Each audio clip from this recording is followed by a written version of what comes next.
pessoal, olá mainstreams, tudo bem com vocês? Hoje a gente está aqui numa entrevista super especial com a Márcia, da Cedro Educação aqui do Rio de Janeiro, e eu tenho certeza que o assunto interessa a muito de vocês. Para ajudar a gente a dar continuidade ao nosso trabalho aqui de entrevistas, eu peço que vocês ativem o sininho para assinar o nosso canal e curtam também para a gente continuar. Então vamos aqui cumprimentar a Márcia. Como vai, Márcia? Tudo bem? Tudo bem, Fernanda. Prazer estar aqui com vocês. Igualmente. Gente, a Márcia, ela é uma das sócias da Cedro Educação Especial, que fica situada aqui na Tijuca, no Rio de Janeiro.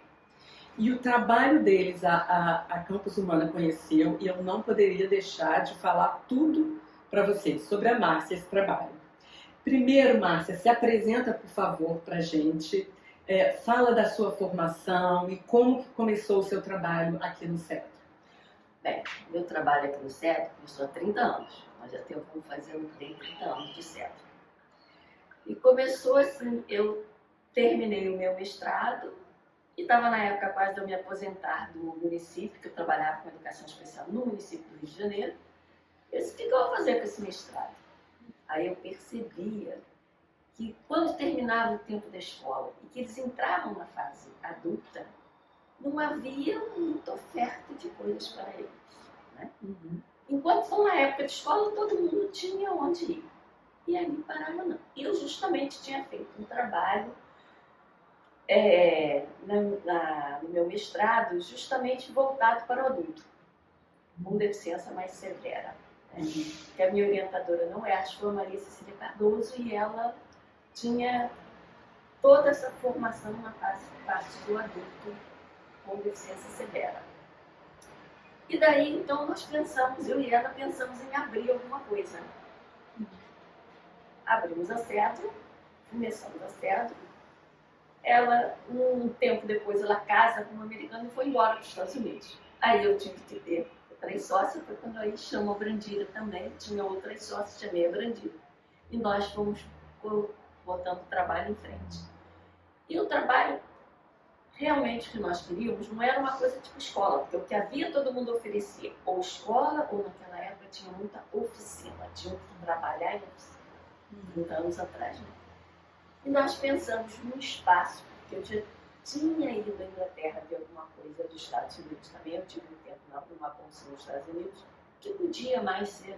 Então, e nesses lugares eu percebi que haviam centros em que eles tinham oportunidade de ocupar o seu tempo, sem ser assim, com aquela coisa do formato de uma escola, né? Oferecia-se várias atividades.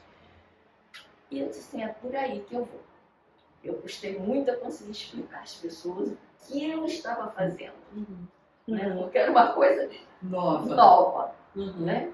E as pessoas diziam assim, mas não tem psicólogo, não tem fundo, não. Nós vamos trabalhar com pessoas. Né? A proposta de vocês, então, não é uma proposta educativa, mas uma proposta de formação para a vida. Exatamente. Melhorar a qualidade de vida deles, que eles tenham amizades, porque foi uma coisa que eu fui percebendo à medida que o trabalho foi andando, é que a solidão era a grande marca deles enquanto adultos. Eles não tinham o máximo de convivência, iam ao clube, à igreja, à família, e não saíam do círculo maior, né? Não tinham. Então a nossa proposta era de ampliar isso aqui e trazer uma boa qualidade de vida. Então, as atividades que nós propomos, elas variaram muito através desses anos. Mas as características das atividades, elas permanecem sempre. Entende? A gente tem sempre isso no foco. São atividades que sempre são coletivas, em grupo. Nós não fazemos atendimentos individuais, é sempre em grupo. Nós damos assim oportunidade nessas atividades que eles tenham interações entre eles. É a coisa do desenvolvimento das, vamos dizer assim, dessas habilidades sociais. É uma habilidade. E isso você precisa exercitar, e exercitar no ambiente em que elas acontecem. Não é no ambiente artificial. Tanto que aqui muitas vezes é um ponto de encontro, nós vamos sair para um cafezinho, nós vamos sair porque vamos à pizzaria comemorar o aniversário de alguém, ou vamos sair porque abriu uma sorveteria nova ali, todo mundo quer ver ir na sorveteria. E lá eu tenho que aprender a escolher o sorvete, a ler o cardápio, como é que eu dirijo o garçom, como é que eu falo. Então, tudo isso vai fazer parte do nosso trabalho. O trabalho sempre é mediado por um pedagogo. O tempo todo levando eles a conversar. A gente conversa quando está numa situação com amigos. A gente não vai conversar de doença, não vai conversar de desgraça. Não, vamos conversar de coisas positivas, isso é importante. Muito. E Márcia, além de você, quantas pessoas estão envolvidas com você nessas atividades, tanto internas quanto externas? Eu, a minha sócia Brandira, ambas somos pedagogas. Eu tenho uma professora de inglês que também está fazendo artes, que pega muitas vezes algumas atividades de artes com eles. Eu tenho as 2 estagiárias de pedagogia e tenho esse rapaz no momento. E tenho uma professora de música, porque na parte virtual eu tenho música ainda que ficou no virtual, por enquanto. Tá. E uma coisa, como que funciona a partir do momento em que a família vem aqui, marca uma hora e vem aqui?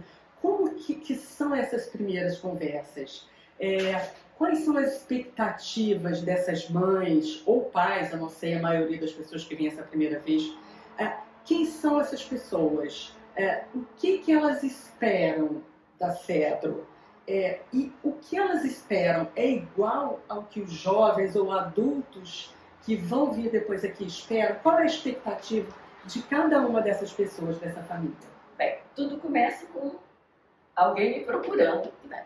E pela faixa de idade que eu atendo, que são adultos e muitas vezes idosos, eu já sou procurado bastante por irmãos, cunhadas, e geralmente sou procurado por mulheres. Muito interessante porque poucos são os homens que procuram. Geralmente vem para uma primeira entrevista para saber o que é. Os irmãos não vêm? Quem vem?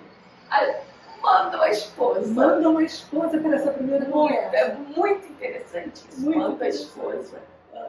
E geralmente o que eles esperam é um local que eles possam passar a tarde, que eles possam sair. Porque o que acontece? Os pais muitas vezes falecendo, eles ficam com os irmãos. E eles ficam em casa o dia inteiro. Né? Às vezes tem uma natação, outros têm às vezes alguma outra coisa, um professor de música, às vezes eu tenho uma professora que vai em casa, que faz alguma coisa com eles, porque também tem isso, eles não podem deixar de praticar aquilo que aprenderam. Leitura, escrita, cálculo, mas só que aqui eu também vou fazer isso, mas de uma maneira funcional, eles vão aplicar na vida aquilo que aprenderam. Né? E eu sou muito procurada para isso. Então a primeira entrevista é saber o que é. Alguns já vêm com eles, outras vezes não. Alguns vêm para saber o que é. Você acha que se não vem, pode trazer. Se vem, ele já ouviu o que tem a ver. Porque muitas vezes eles vêm com aquilo, não querem ir para a escola, eu tenho que mostrar que aqui não é uma escola, nós não temos vamos dizer assim, um ambiente físico de uma escola, é um lugar que a gente vem para fazer outras atividades.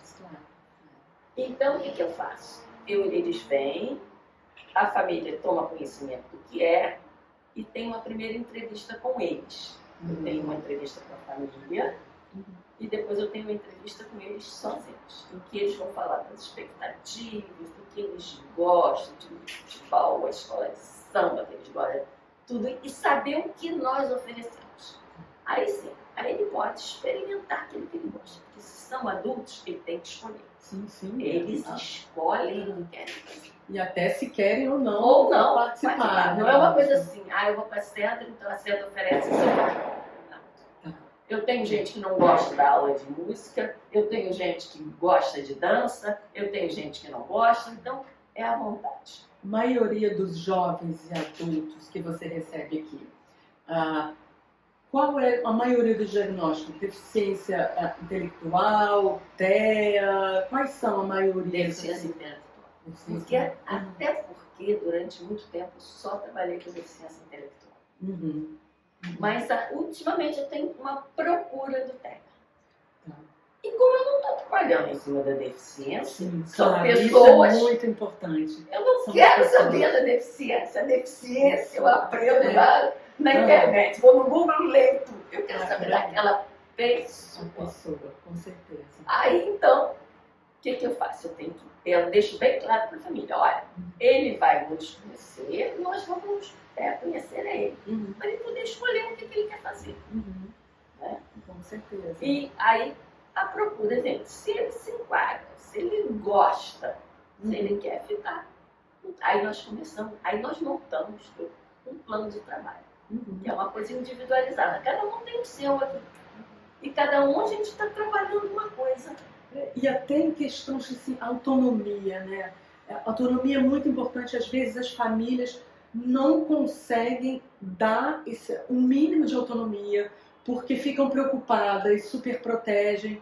A gente estava conversando sobre a história do cafezinho, né? Conta pra gente esse tipo de habilidade que tem que ensinar para eles, né? Tem várias coisas do cotidiano que tem que ensinar. Por exemplo, nós aqui temos um lanchinho no final do atendimento. Tem um cafezinho com um biscoitinho. Então, eu tenho uma cafeteira. Então, eles aprenderam a lidar com a cafeteira. Porque muitos não chegavam perto, gente. Uhum.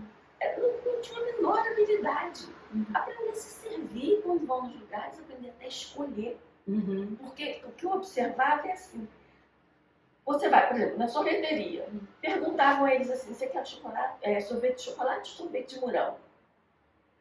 Eles escolhiam. Eu disse, não, gente, vamos lá no balcão, olha. Tem sorvete disso. A variedade, A né? variedade. Vai ficar confuso, Márcia. Pode deixar. Mas tem que aprender dentro da variedade, escolher. Então, escolher coisas, às vezes, que são assim, muito elementares, gente. Veja bem, antigamente nós saímos e as mães, no início, vão para pagar a sorveteria, no caso. Sim, não, o dinheiro vai comigo. Ele vai lá pagar. Aprendizado também. Agora, alguns já ganharam um cartão e pagam no cartão. Acho isso. Isso é dignidade, né, Márcia? Faz parte da dignidade. Lidar com o seu próprio dinheiro, né? Nossa. Então, pagam o seu cartãozinho, aquele cartão que é limitado, tem um limite, bota um limite pequenininho. Eles vão lá, eles mesmo não podem trazer a máquina, aquilo é o máximo. Gente, né? é o máximo, porque as situações que eu vejo, por exemplo, você vai num rodízio de pizza. O garçom é capaz de passar com a pizza aqui. Se você é um deficiente, Fernanda, e eu estou do lado, sou profissional, que ele já percebeu, ele não pergunta a ele o que ele quer. Ele pergunta, será que ele quer pizza de mussarela com não sei o quê? Eles sabem falar. No início, eles também não sabiam dizer. Não eram treinados, porque em casa era sempre a mãe escolhia, fazia escolha. Eu nunca me esqueço, a primeira vez que eu fui ao McDonald's com eles, a mãe me disse assim, mas isso ele vai sempre comigo. Eu disse assim, mas agora ele vai comigo, eu quero ver como é. Gente, sentaram na mesa, no shopping, e agora? Agora você vai lá e compra pra nós. Vamos entrar na fila e cada um vai dizer. Mas como? Gente, ele é um rapaz enorme, um deles. Ele suava porque ele estava na fila, ele tinha que falar para o rapaz do McDonald's o que ele queria. Gente, ele baixinho, ele era assim. Ele ia repetindo para não esquecer aquilo. Mas isso tudo foi. Gente, quando eles chegam, sentar agora na praça de alimentação, escolher, eu quero sorvete, eu quero ir no McDonald's, eu quero pizza, eu quero não sei o quê. Gente, isso aí já foi um trabalho imenso. Nossa, muito bacana. E assim, a autonomia começa com essas coisas pequenas e tem a possibilidade de crescer. Isso é o nosso. Isso dá uma independência muito grande a eles na vida deles. Com certeza. Porque o papai e a mamãe não vão estar a vida inteira lá. Né? Então, outra ideia que é muito importante no nosso trabalho é a parceria com a família. A gente trabalha o tempo todo, a família é parceira. Porque ele não vai morar comigo, mora lá com a família. Então, nós temos que saber que essa autonomia tem que ser dada. Vão com a família no restaurante, a mãe escolhe no cardápio.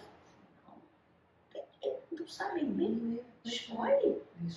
Aprenderam a escolher. É um aprendizado para a família e para eles também que estão aqui. Isso, essa parceria tão importante Com com você. certeza. E, Márcia, aqui, como que é a dinâmica? Assim, eu vi aqui tem várias salas, tem uma sala com computador, tem outra sala com uma mesinha. Eles chegam aqui, os jovens, adultos, homens e mulheres, e como que funciona essa dinâmica aqui dentro? Bem, eles chegam, tem essa mesa maior aqui, todo mundo senta, eles são uma média de 6 a 9 por tarde. Senta e tem um momento de conversa, onde cada um traz uma notícia, porque às vezes houve uma notícia no RJTV e a notícia chega aqui toda distorcida e nós temos que pegar, não, mas olha, não foi bem assim, vamos pensar, o que é isso? E a gente distribui a notícia. É o momento deles trabalhar essa parte de comunicação, essa parte oral, esse que eu digo, o trabalho continua. A leitura, a escrita, a comunicação, o trabalho continua, só que é aplicado no dia a dia. Então nesse momento a gente conversa na mesa, discute e tal. Então agora vamos ver o que cada um vai fazer. Hoje é dia de fulano e fulano ir para o inglês, vai para a sala tal. A, B e C. Hoje vão fazer o quê? Vão acabar de fazer uns cartõezinhos, ou informático. Ou então é dia de gravar um vídeo que nós vamos mandar parabéns para alguém. Então, aí a gente divide eles pelas salinhas. Aí eles trabalham realmente em duplas ou em trios. Nunca nada individual. Individual, a gente só vai trabalhar quando é assim, um projeto muito pessoal. Por exemplo, tem essa mocinha aqui. Ela quis escrever um livro sobre a família dela. Que lindo! Aí, era uma coisa muito pessoal. Então, aí ela tinha o seu momento de poder digitar, de poder fazer tudo. Aí era individual dela, mas raramente são individuais. Geralmente são, no mínimo, em duplas. Porque o que eu quero é isso, é que eles troquem, que eles social, né? A habilidade social, tempo todo, a afetividade. Eu quero que eles tenham amizades, que eles sejam um grupo de amigos. Legal. E, Márcia, assim, eu vi aqui, quando eu entrei aqui, e a gente tinha falado sobre isso um pouquinho, o que é o grupo Reflexão? O grupo Reflexão é o seguinte, uma vez por mês, são grupinhos que nós fazemos, montamos assim, temos um grupinho só de mocinhas. Então, sempre se discute algum assunto, geralmente nessa área do social, que eles estão esbarrando com a coisa, e a gente parte sempre, ou de um vídeo, ou de um estudo de caso. Sempre tem um detonador, e aí a gente parte para discutir aquilo ali. Porque uma coisa é você ouvir de um adulto da sua família, isso aí, assim, assado, cada família como vê. Outra coisa é a opinião do amigo. Sabe? É muito poderoso. E aí a gente tem esse grupo uma vez por mês. Quem quer participar, participando mais uma vez dela. Nada aqui obrigatório.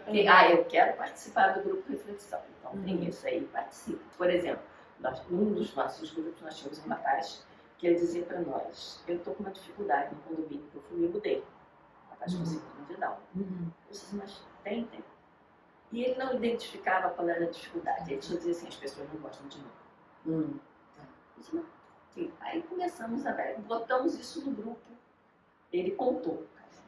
Eu entro na sala de ginástica do condomínio, eu digo boa tarde para todo mundo e ninguém me responde. Quando ele joga isso no grupo, outros tinham isso. E nem uns nem tinham chegado lá, que era assim. E havia outros que tinham outras situações e não falavam. Porque aí falando puxa os demais a também falarem dessas dificuldades. É uma função de um grupo, né? E aí todos falaram da sua dificuldade e a gente pode aí conversar sobre isso que acontece. Ou então a gente já viu que a dificuldade está vendo, a gente passa um curta, um pedacinho do filme e a gente dali detona aquilo ali que a gente vai debatendo. Eu sinto assim, as famílias, as mães geralmente, tem muita mãe que lida com isso sozinha, né? Elas têm um medo do futuro, uma expectativa de como vai ser o futuro do meu filho, da minha filha. E eles, essas pessoas homens, mulheres, jovens que estão aqui com você, Como é a expectativa deles? Qual é o medo deles em relação ao futuro? Como que, na sua grande parte, é lógico que a gente não pode generalizar, né? Mas o que você vê em relação à expectativa deles como indivíduos? Nós somos indivíduos e nós temos esses medos e nós temos isso de diferente da nossa mãe. Na verdade, eles têm muita preocupação do dia que eles ficarem sem os pais. Isso é uma preocupação que é geral. Alguns têm, assim, algumas certezas. Eu vou ficar com a minha irmã, por exemplo. Mas tem muito medo porque o cunhado, ele já não recomenda. E aí, cara, a gente começar a trabalhar isso, eles saberem como se portar nessa nova casa. Né? Muitas vezes a gente vai ter que ir até conversar com essa família mesmo. Mostrar o que é isso. Né? Porque às vezes não entendem bem o que estão recebendo. Porque não viveram. Ou talvez até, vamos dizer assim, é muito comum, eles tiveram com os pais e com este irmão na infância. E quem é esse irmão adulto? Ou este irmão velhinho idoso? Eles não sabem. Então a gente tem que voltar e conversar com essa família. Isso é uma coisa que eu também proporciono de vez em quando. Até antes da pandemia eu fazia reunião aqui dos responsáveis. E é muito interessante eles trocarem mesmo. Sim. Com certeza. Campus Urbano é isso, né? A nossa crença superior tem que trocar. Tem que trocar. Experiências. Porque sempre tem um que diz assim, mas isso, olha, lá em casa foi assim, eu dei uma solução, outra. Eu não tinha pensado nisso. Eu agora tenho feito isso até virtual. E tem sido mais interessante que eu tenho feito à noite. Então, todo mundo participa. Irmãos, às vezes até cunhados participam, estão vindo. Porque tem que ouvir isso, gente. Você, na verdade, você faz uma mediação também, né? Sim. Traduzir para esses filhos o que os pais sentem e querem. E traduzir também para as mães o que os filhos sentem e querem, né? É uma tradução quase. Porque às vezes é muito difícil para um irmão, uma irmã, entenderem que aquela irmã que tem, o irmão que tem uma deficiência, por que aquilo precisa ser assim? Ele não faz, não é porque ele não quer às vezes, porque ele não consegue, ele não alcança. Então isso é assim.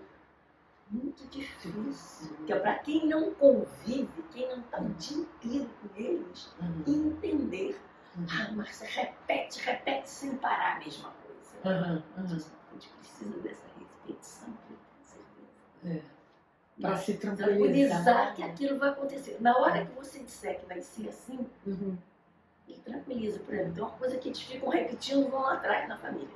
Se a gente marca, quero comemorar meu aniversário no Rio Cenário, na feijoada, com dança, com não sei o que. Ótimo, vamos. Enquanto a família não diz que ele vai.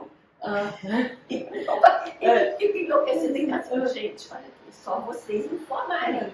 É tão simples, às vezes aí quando eles sabem que vão, aí relaxa, começa a curtir que eles vão. Mas a família não percebe muitas vezes uma necessidade tão pequena, né? Nossa, olha, eu assim, adorei a conversa com a Márcia. Eu tenho certeza que vocês também amaram.